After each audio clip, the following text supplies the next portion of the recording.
Good afternoon. I'm Ryan Costanzo, Chapter Advisor to the Phi Theta Kappa Honor Society. On behalf of Tony Dragani, Chapter Advisor to Delta Epsilon Sigma, and the entire Honor Society's committee, I would like to welcome you to our panel discussion. For those of you who are hearing about Phi Theta Kappa and Delta Epsilon Sigma for the first time, Phi Theta Kappa is an honor society for students, an international honor society, I should say, for students enrolled in two-year academic programs.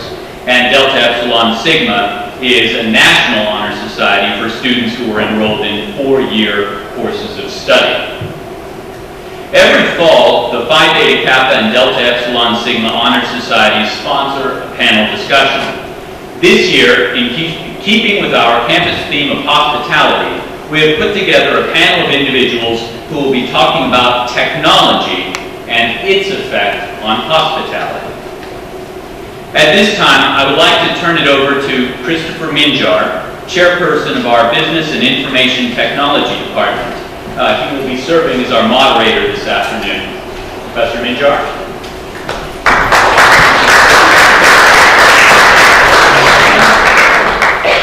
And I am the aforementioned Christopher Minjar.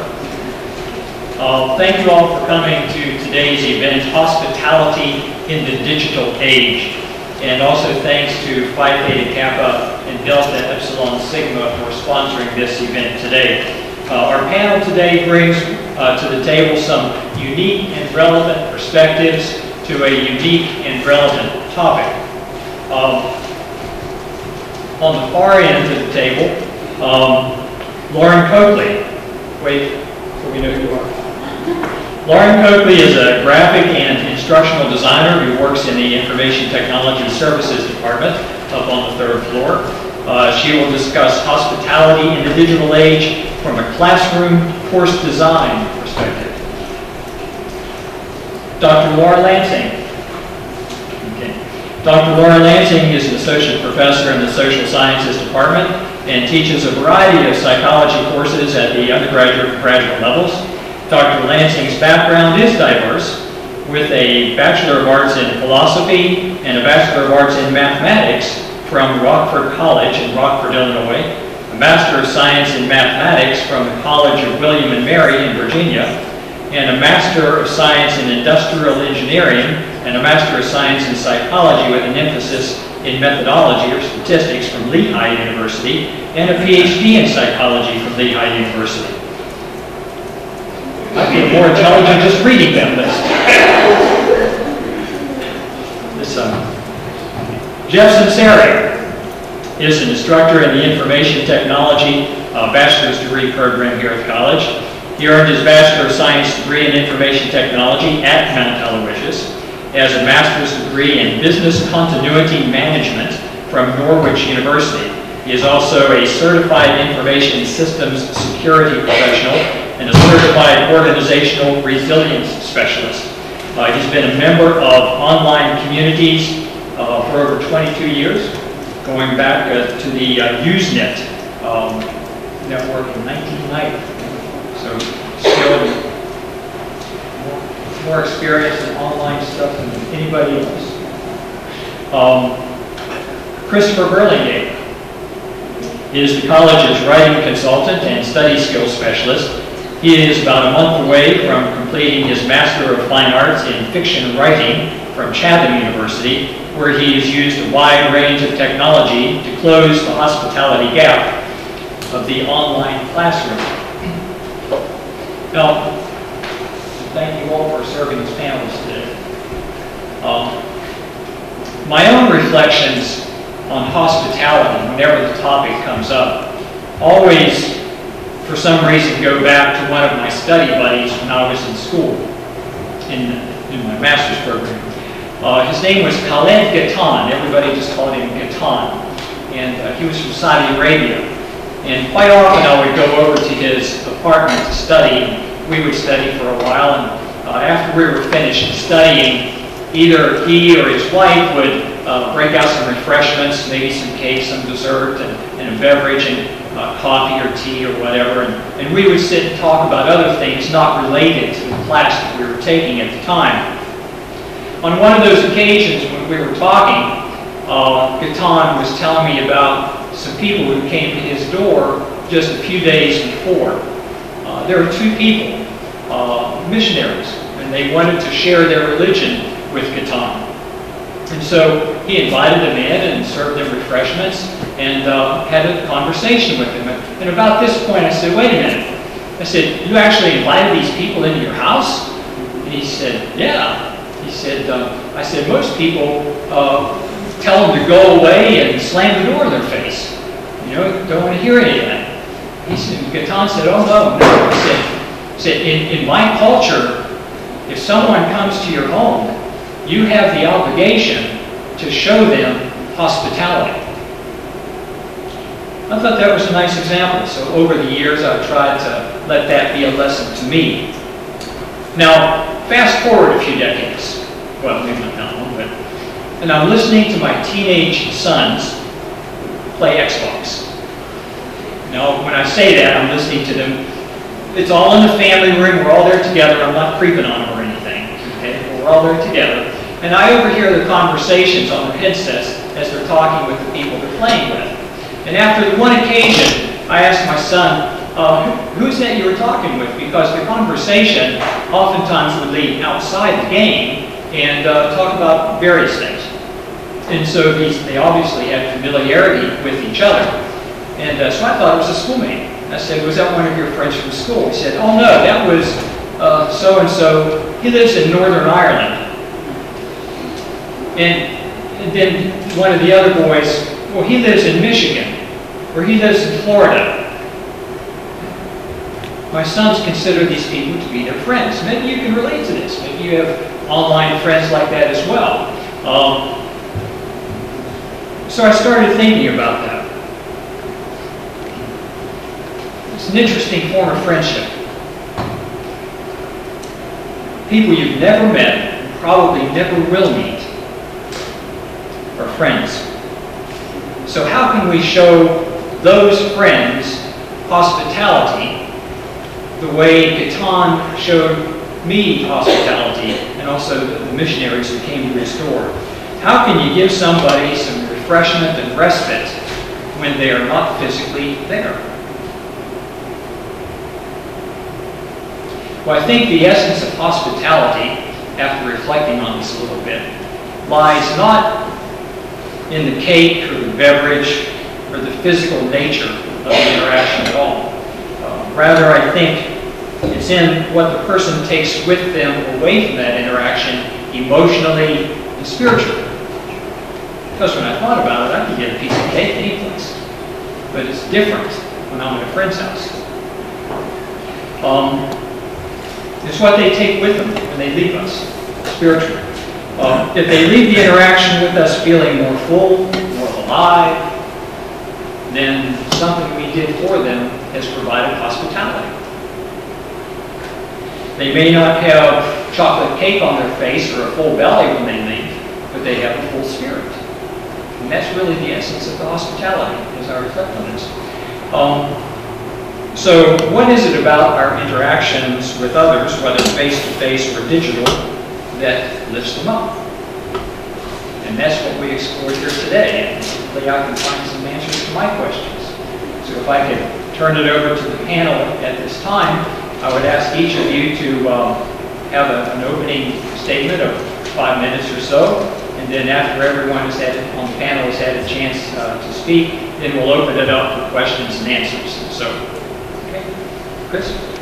Sure. I'm kind of coming from a very recent student standpoint in the fact that I'm still enrolled in a master's program.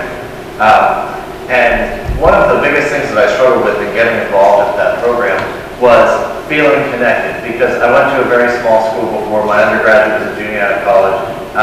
We rarely had more than, 10 kids in a class.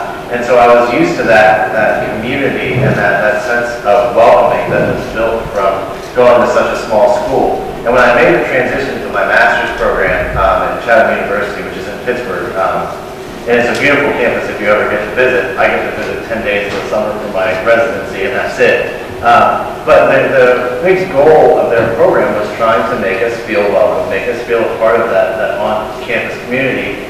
And for me, it was really difficult to feel that connection early on because all the classes were set up as online discussion forums.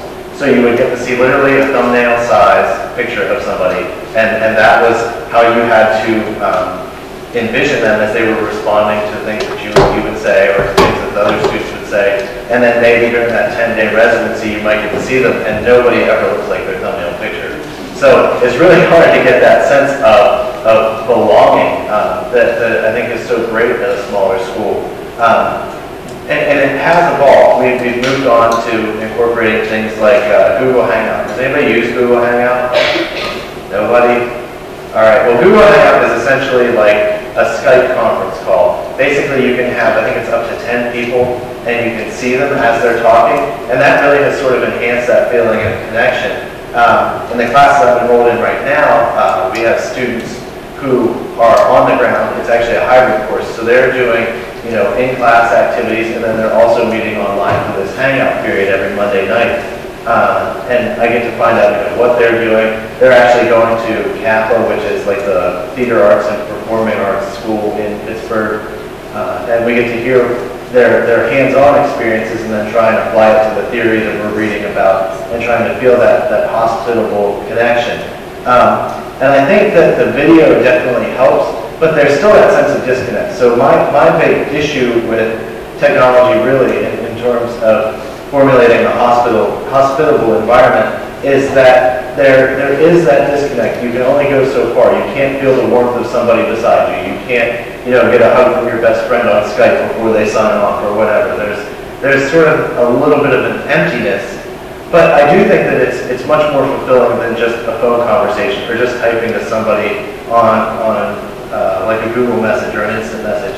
There is a little bit more substance there, a little bit more fulfillment, but for the most part, I'm kind of conflicted between the role of technology and informing that relationship.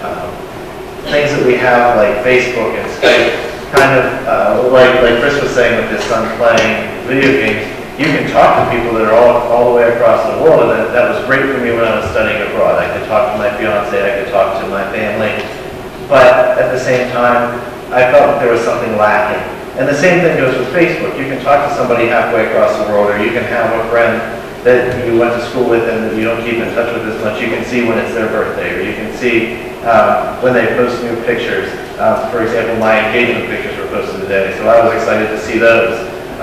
And so you can get that sense of warmth that comes with interacting with other people, but there's kind of this gap, this space between that's sort of indefinable or undefinable, and I think that is kind of my biggest hang-up with technology. I think that there are certainly ways to pull people together and to bring them together, but there is still that disconnect, that kind of coldness that comes along with working in that kind of online format.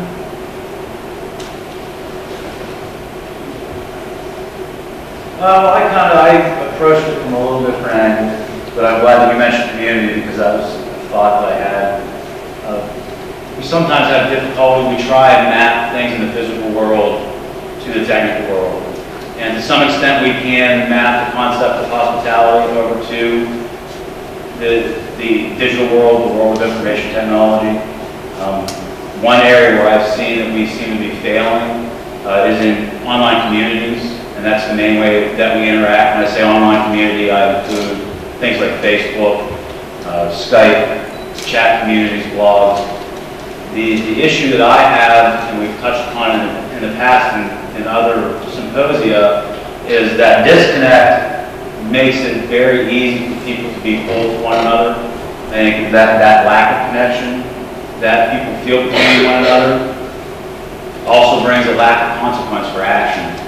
And it seems to me in my experience, and I would think that most of you have probably encountered the typical place that I've seen, and the example that came to mind was just in recent days. If you go and read a news article and then scroll down and start reading those comments below the news article, the vitriol and the bile that people spew at each other that under normal circumstances wouldn't happen, I think is caused by that disconnect.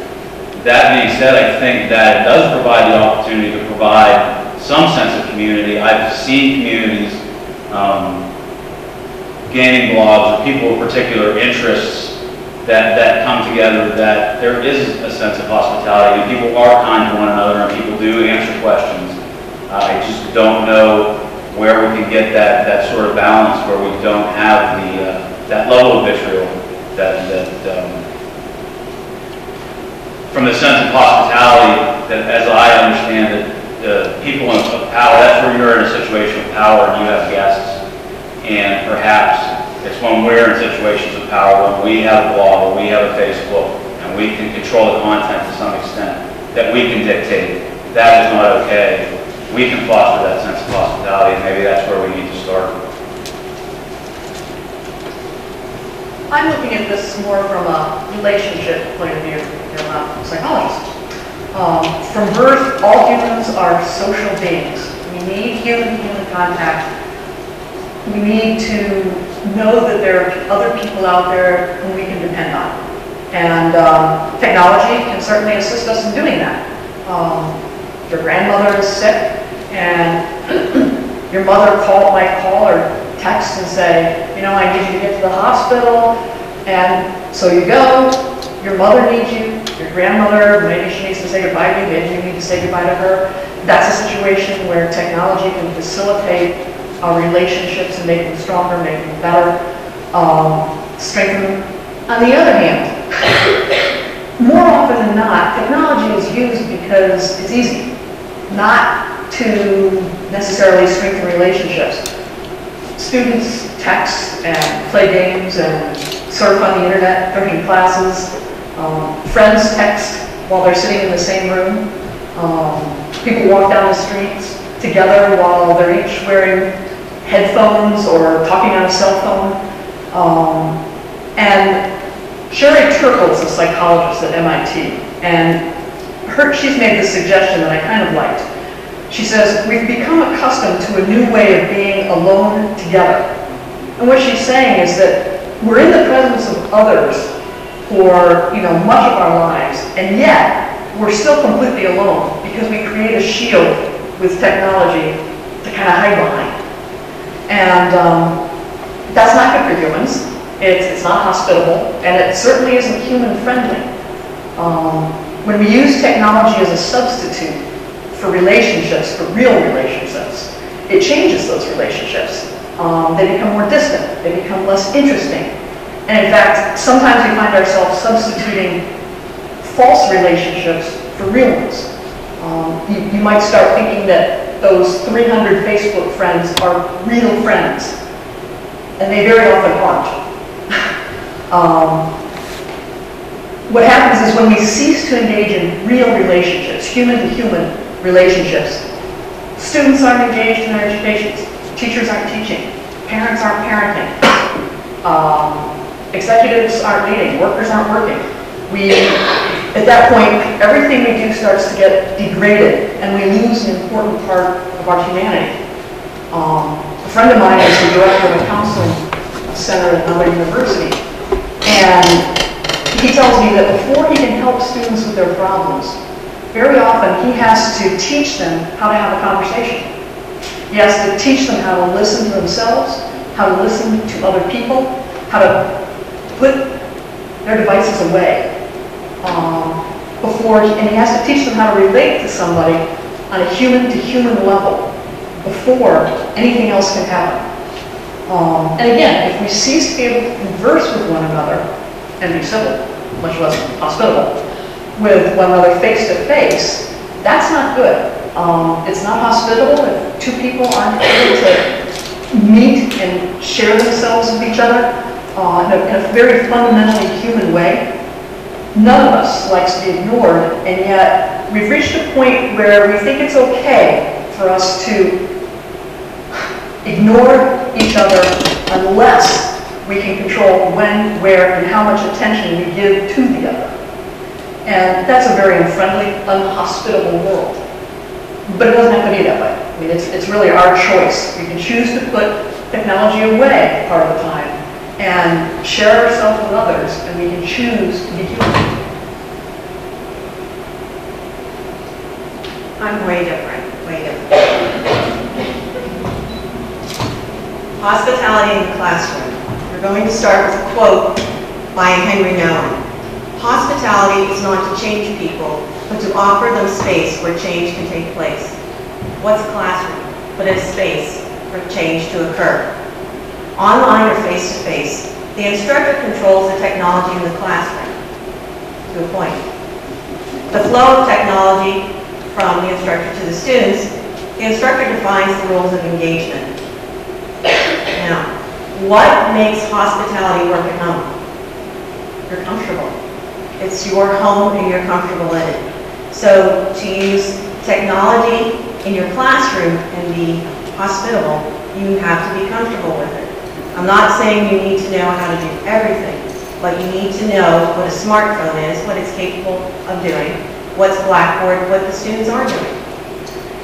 The instructor should be comfortable enough with these levels so you have an understanding of what students will be doing. Because as students, I know, I'm a student.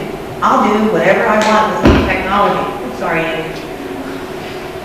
For the 50 minutes of class, I might not look at my phone, but as soon as that time is over, I'm on my phone, I'm checking text, I'm checking my grades, checking announcements, checking on the other students and see if we approve projects. So instructors have a goal in their environment, whether online or face-to-face, and they have resources. You have to provide an environment and resources. All the instructors provide expert content.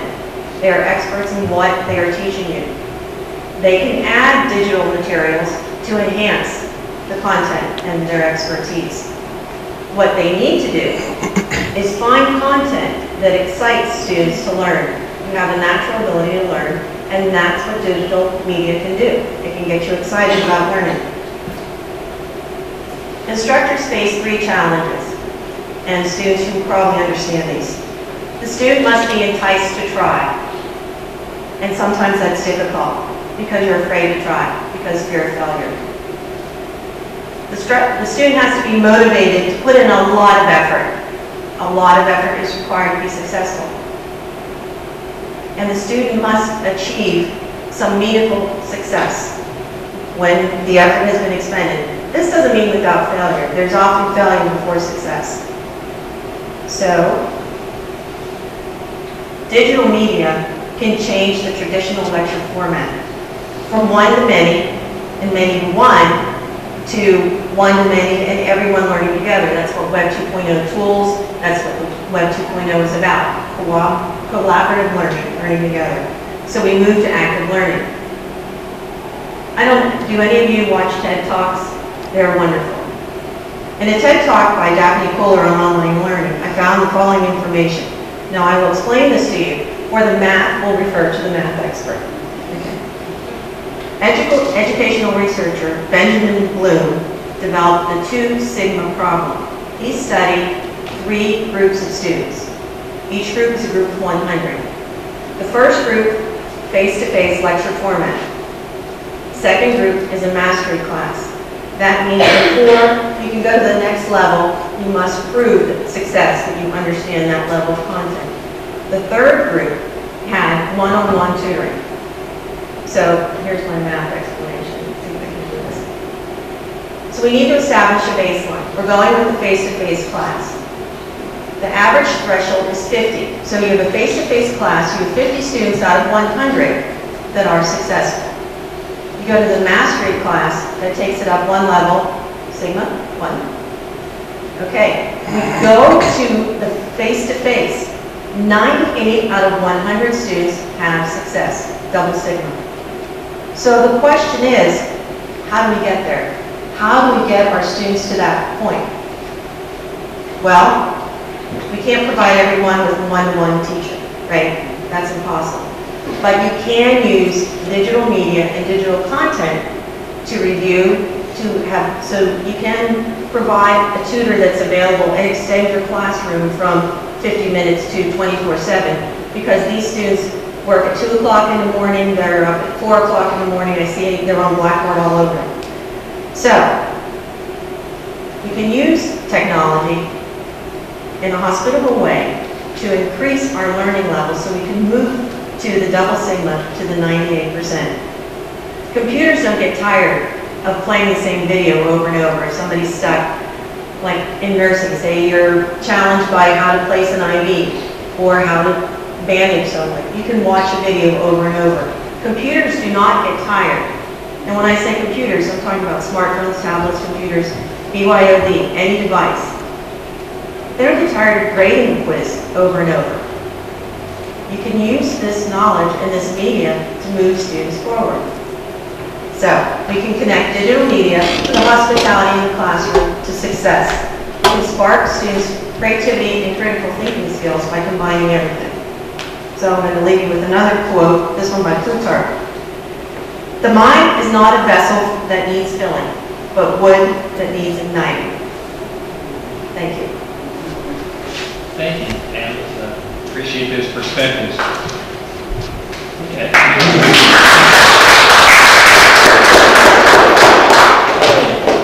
This time, I'll open it up for questions. Yes, Dr. McGon. What is a friend? Oh, excuse me. If panelists could please repeat the question before you answer it, so whoever the first person answers it, that way everyone can be sure that they heard. What is a friend? Chris was talking about his online experience. Recently, I've been working with Blackboard, and I'm working in a course for corporate trainers. And my students are from Mexico, Norway, Australia, and the United States. When we were introducing each other, which yes, we have a little tiny photo, I found out that one of the students from Mexico is an hour away from where my daughter was this summer. That was an instant connection. Now, are we friends? At some level. But we immediately find a common ground. So, I have friends on Facebook, but you only have 2 or 3 really, really good friends. The rest are friends that you can learn with, that you can collaborate with. That's what I think. Anyone else? Yeah, I would separate connection from friendship. Certainly you're connected with that person, but I too would not consider that a friendship. Friendship requires, I think, a much deeper relationship. And I would think that it would be best addressed, at least to some extent, face to face. Because you really can't get to know somebody unless you're face to face with them. You can't see the body language. It's much harder to learn when the person's being sarcastic, when they're joking around, when they're being serious. I think there has to be physical contact there. I would have to agree with Laura in the sense that in order to be friends, you have to at least have that physical interaction, or that face-to-face interaction, that connection that you make.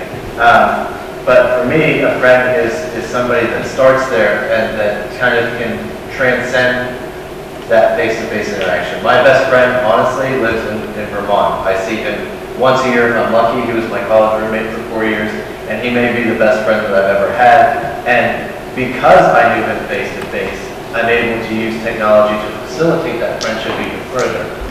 When we Skype, we tell jokes that I'm sure are not appropriate for this room. You know, we tell stories, we laugh, we have a good time. I mean, we're both 26-year-old guys that live together in the same space for 3 full years. And so his mannerisms and the things that I appreciate about him as a friend, I can see on Skype, or I can hear on the phone, or even I can read and kind of interpret that intonation in his writing if he writes me an email or he sends me a text or whatever. But I never would have been able to develop that depth of friendship without having had that interaction in the first place, that human connection. But certainly because I have that, I'm able to use technology to kind of carry that friendship to a different level. And maybe it's not quite, we're not as close as we were when we lived in the same room. Him literally on the bunk above me, you know, with his blanket dripping off the bed and like hitting me in the face in the middle of the night. But I mean, we still have that friendship, and I can still understand that connection. And Every year when we get back together, like last year we met in Harrisburg, we went and saw a couple movies, we went out to eat, we had lunch and dinner, and then dessert because we both like to eat. You know, he's 6'3", 200 pounds. I mean, he's a big guy and he likes to eat, and he's from Maine. And because of technology, we were able to kind of pick up right where we left off. That warmth and that connection was still there when we met in Harrisburg and spent the whole day together. I think going back to what Lauren said, it's very difficult to define because you got that concept of having levels of friends. I mean, the common, we have casual friends, we have best friends forever, and everything in between there. It's difficult to say. You know, is your BFF your person that you met on Facebook and never met in real life? Any other questions? Yes, back there. If you can speak nice and loud, please. Do you think the digital age is going to bring communication for the youth? Like, do you think that because you have 10, 11, 12, I mean my sister's 12 years old, she can text quicker than me, but when they actually get into the real world, can they have a conversation? And in 10 years' time, in a job from being a teacher to a carpenter or electrician, can they have a conversation with someone to resolve something, or they can understand and protect each other 2 feet away from each other? So the question would be, do we think that technology will change communication? Yeah, so you can't communicate. So that people can't communicate? Pardon? So that people can't communicate? Yeah, so they can't physically communicate one-on-one, so they don't have hospital. I think it can go that way if people decide to always communicate with technology because it's easy. You can say things through technology that you would never say in face-to-face encounters. The more we text, we started with letter writing. People wrote beautiful letters and they were very elaborate. We went to email, narrowed down a little bit, bad grammar. Went to texting, all the spelling. Never mind grammar. More and more miscommunication happens, the more succinct we get. And, you know, my friend at this other university says that he really does have to teach a lot of students how to have a conversation. They do not know how. And they can have a superficial conversation. How are you doing today? Oh, I'm doing fine. What's the weather like outside? Oh, it's really nice. But they can't share themselves with another person. They have no idea how to do it. And they need to be taught. So, you know, that part of the relationship could be getting rarer, but it's also part of what makes us human, I would argue. I think I work with writers every day, and I can tell you that writing is kind of the most basic form of communication. Well, maybe not the most basic. You can talk to somebody. That's the easiest thing to do. But I mean, I think that we're really losing touch with our ability to communicate through writing. Like Laura said, I can even tell you that I'm supposed to look at a house tonight, and the guy who sent me a text, he spelled C.U at 5:20 with no punctuation. I mean, I understand exactly what he means, but I'm not getting that kind of interaction that I would have if I were talking to someone face to face. Some of the best interactions I've ever had with people came, believe it or not, while studying, because I'm a huge nerd, when we were talking about literature, and then literature progressed into, you know, bigger life questions. But those are things that I think might be lost online or lost in our text message. I could never talk about the final scene in The Grapes of Wrath with my roommate through text message, because first of all, my fingers don't move fast enough to say everything I'd be wanting to say. But at the same time, you lose that sense of inflection, you lose that body language. And so I definitely see the potential for hospitality and interaction to go downhill and communication to deteriorate. But I think that we have to encourage one another to respond in a way that's meaningful, to And it doesn't necessarily mean you have to put every period in your sentence or every comma in your phrase for you to have a meaningful interaction. But you definitely can't lose sight of that conversation, of working one-on-one, of being able to go above and beyond the superficial that comes with just text messaging or even talking through a headset into a video game. But I think that the grammar, the less you know somebody, the more important the grammar. Oh yeah, definitely. I can't tell you how many papers I've read where I have no clue what someone is telling me until I can straighten out the grammar, and then I have to go back and read it again for content. Yeah, and I think that part of that comes with, at least I learned to write by hearing somebody else talk. I learned to hear, my mom was a reading teacher, and I literally didn't know punctuation until I was in 9th or 10th grade because I learned to write the way that I talk, which is why my writing sounds very natural. It sounds like speech. And so I've always been complimented on the quality of my diction. But if you don't know somebody else's speech pattern, it's a lot harder to figure them out as a writer. Like I said with my college roommate, I could read his emails and he doesn't have to have a stitch of punctuation in there. And I know exactly where he's being sarcastic, I know where he's being serious. And that all came from the face-to-face, not from online. I think communication is changing because of video. When you look at YouTube, yes, we started with letter writing and words were the main form of communication. But now, everyone shoots video. I don't. Okay, everyone but Laura shoots video. But as a designer, I can see how communication is changing to images and moving images, where we're still communicating, but it's a bit different. On the other hand, years ago, they talked about this would be the end of books. And books aren't going away. There's more books being written because everyone can publish. You can publish online, you can do an ebook. So through the quality of the writing might be declining, it's changing as a cultural language, but I think it's opening more ways to communicate. When you look at some of the hits that videos get, millions and millions, I think it's a new way to connect with people. It's not typical, not what we grew up with. But I think your sister will not only be texting, she'll be shooting videos and communicating in all forms. Just because she'll have tools that we didn't have. Any other questions? Yes, Dr. Carter. I wonder if it's possible that we just need, among other things, to expand our sense of the context of communication. I mean, going line with video as being part of that communication. But also, even as you write, I mean, I'm sort of the age of Americans, so I'm the last one to downplay grammar and punctuation. And yet, if you're texting, it's a very different context. Perhaps it's possible to just need to find a different context, not say that we should be using the new context, necessarily downplaying or over-context.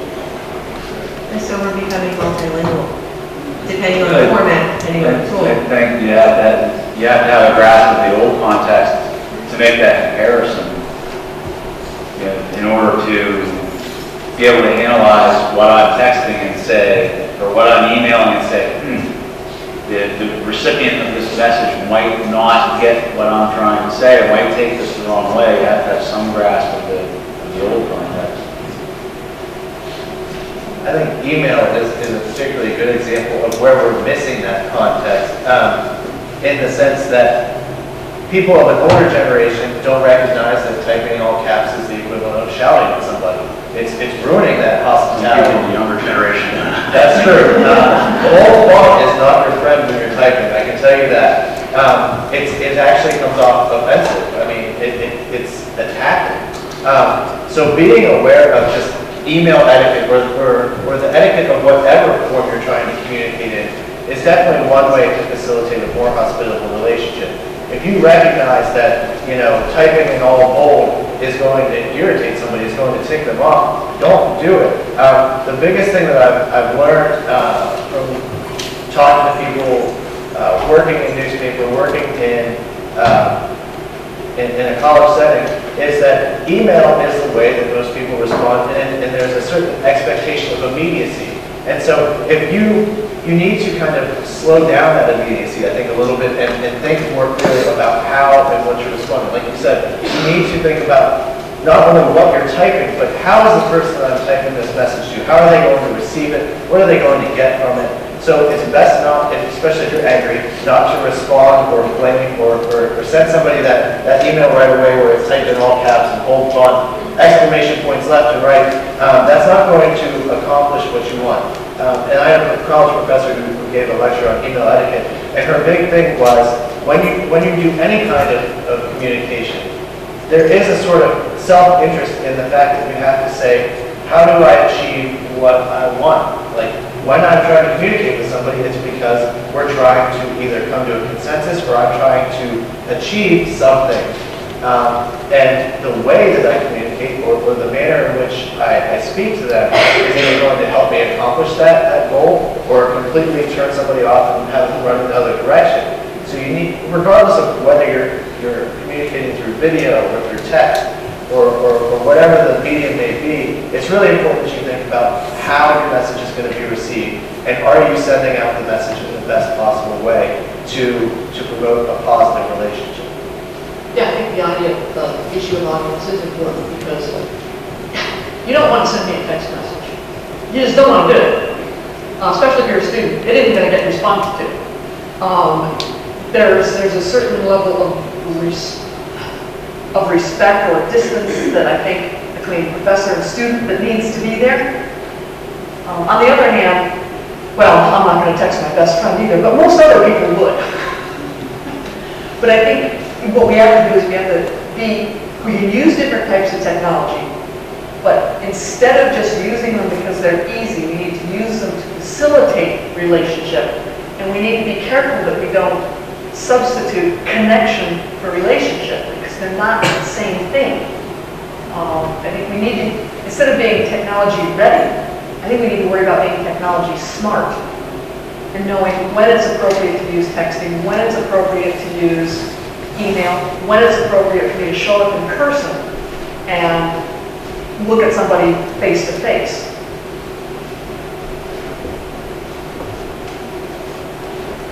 Anything else? Any other questions?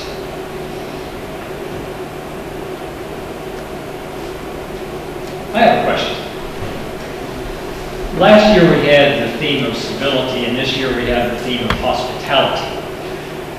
What's the difference between civility and hospitality? Civility, in my opinion, civility is an interaction between peers. You're civil with a peer. Hospitality is an interaction when you are a person in a position of power. You have control over the environment. You have control over a model of control over how that person in the environment is going to feel. I actually wanted to talk about, Warren mentioned earlier, the instructor in the online learning environment and the students, and how that sort of mapped back to your situation with your study buddy, where your study buddy and his wife kind of controlled your environment and made sure that you were comfortable and made sure that you had good feelings. And it's sort of, I think, the same thing when that instructor was to shoot for in that digital or online classroom. The instructor has control over that environment and some control over how the students are going to feel. I think that's the difference between the two concepts, and that's what we need to strive for from the perspective of hospitality. Is when we're the one, the collective us, are the ones that can control that environment and try and instill those good feelings, rather than in some of the environments that I've talked about already. That it seems like the bar is set really low, and we're trying to go under. You know, whoever's the meanest, nastiest person in that community is cool. I think I have a question whether you could actually be hospitable by giving up your control of a situation. I think civility is something that we all deserve by virtue of being human. And everybody should treat us with civility because we are humans and we are deserving of that by virtue of being human. You can be civil without being hospitable. You cannot be hospitable without being civil. And civility has to come first. I agree, and civility is most important for this generation and younger because they won't be communicating just one-to-one, they'll be communicating globally. And you have to have civility first, and then you can move into hospitality and working in cross-culture and intercultural communications. Especially with technology, when we talk about, you don't only see your audience, but you're communicating with them. For me, I think civility is about a kind of openness. It's about being able to engage with others in a respectful way, whereas hospitality to me and civility is kind of not as active. It's something that's expected, whereas hospitality for me is about going out of your way to be welcoming, to bring people into your home. And this is something that I've had to give a lot more consideration as I'm looking for my own home. I want my college friend that I said I want to see in Harrisburg, I want him to come visit me at my home when I have one. And I have to think about what is it going to mean for me to welcome him into my own home and to be hospitable and to, to have a bed for him to stay in if he comes. To have, food in the refrigerator so that if we want to go eat or we want to have a snack at midnight or whatever while we're watching a movie, what do I have to do to go about being welcoming and being active and proactive about being hospitable? And I think that's something that has to be considered as a more active or proactive approach than just simple civility, which is the act of accepting others or being open to kind of taking others in and being friendly. Anything else? Any questions? Yes, right here. Okay, going back to online communities, and you said about making news articles. Do you think that sometime in the future, I think there's no authority in this, that they kind of illegal, or they put some kind of law to do something against people who are doing negative things? Do you think there'd be some kind of repercussions? Potentially. I mean, you hear that all the time. There should be a law. But a lot of the providers are trying to enforce some sort of civility or hospitality already. You see some sites now where it says that the comments are moderated and they give a list of criteria, personal attacks, yada, yada, yada, will not be posted. That sort of thing. Even with something like that, you might just need right username for depending on something that's like tracked seriously. Yeah, I was going to say, depending on the credentialing process, I'll just go create another username and put more nasty comments on it. I mean, it's a tough nut to crack. I see it happening more from these the bigger websites again than in the past, which were open posting, and a lot of the news sites have begun to moderate or to limit what can be posted.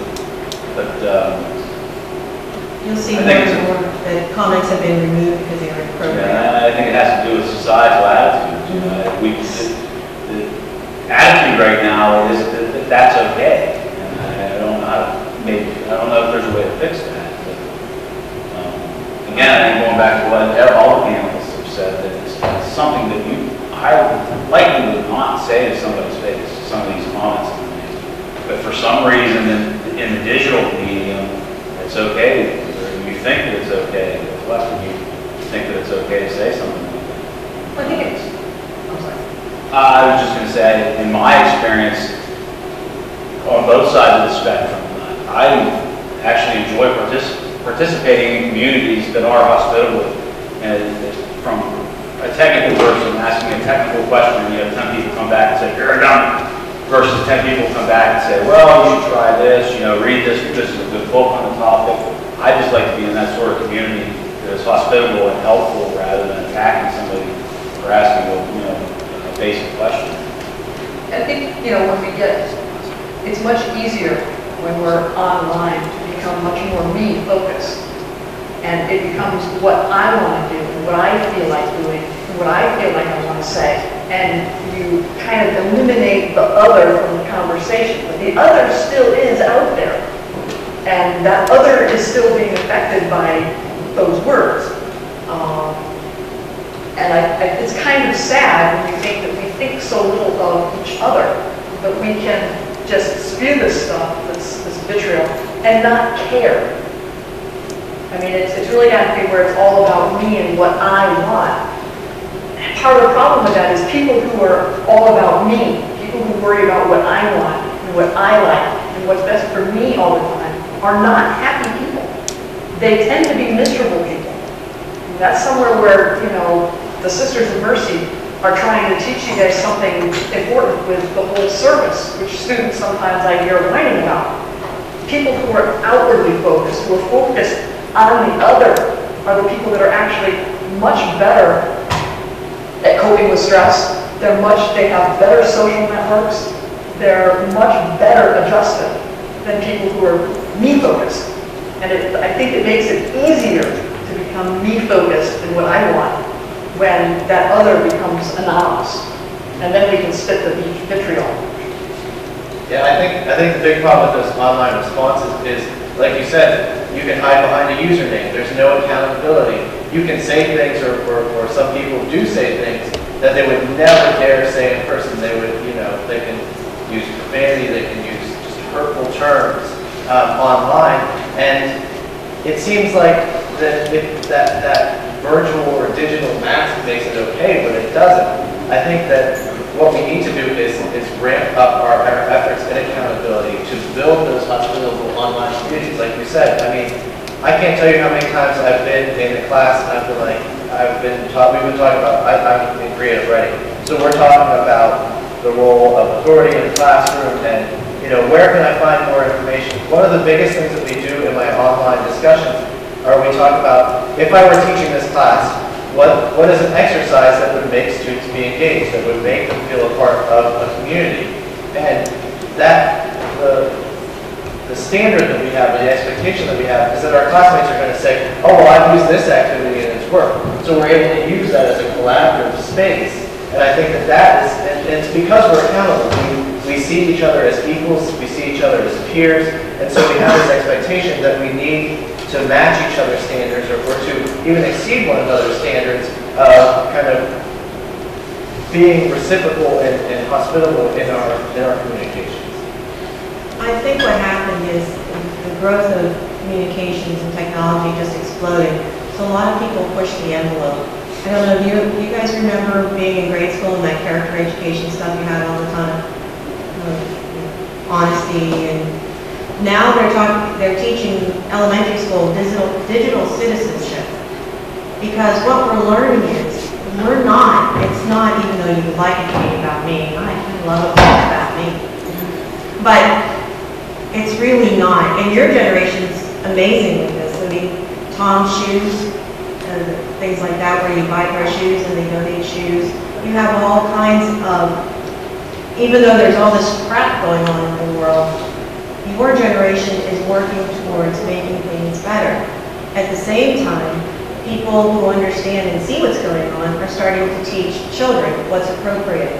And I'm sorry to say this, some of this elementary education is going home and children are teaching their parents about what's appropriate for online behavior.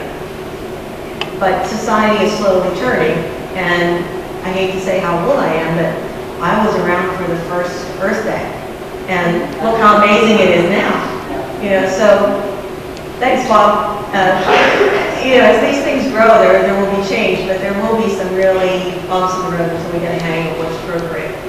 But I mean, look at the stock market yesterday. Look at Obama was elected president, the world's saying, okay, now what are you going to do? And we're not alone. We're all in this together. So we need to learn how to communicate civilly and then move to hospitality.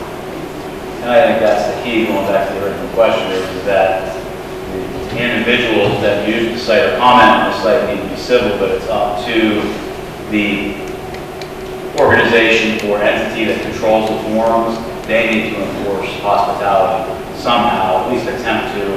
Yes, it's a very difficult issue, but that's where the hospitality stems from. Is somebody that can say, you may not post here anymore, or that post is inappropriate. That's where the hospitality comes from. Okay. I read a really neat blog post about who here has smartphones. Okay. Smartphones are now used for less than 30% phone calls. They're now considered mostly connectors. Do you do Facebook, what's that where you check in? Foursquare? Yeah, so even though you're posting online, there's a lot of ways now to track everything what you do back to you. And I think as people understand that you're carrying a connector instead of a phone in your pocket, your behavior will be somewhat more civil. Anything else? Any other questions, comments? Well, I'd like to kind of thank the panel and sum up some of the things we've learned here today. First thing, which one of the latter points that was made, is the communication and our methods of communication is changing. It's quite obvious a few years ago when I would go up to one of our labs during free time. The stereotypical thing I would see would be people emailing.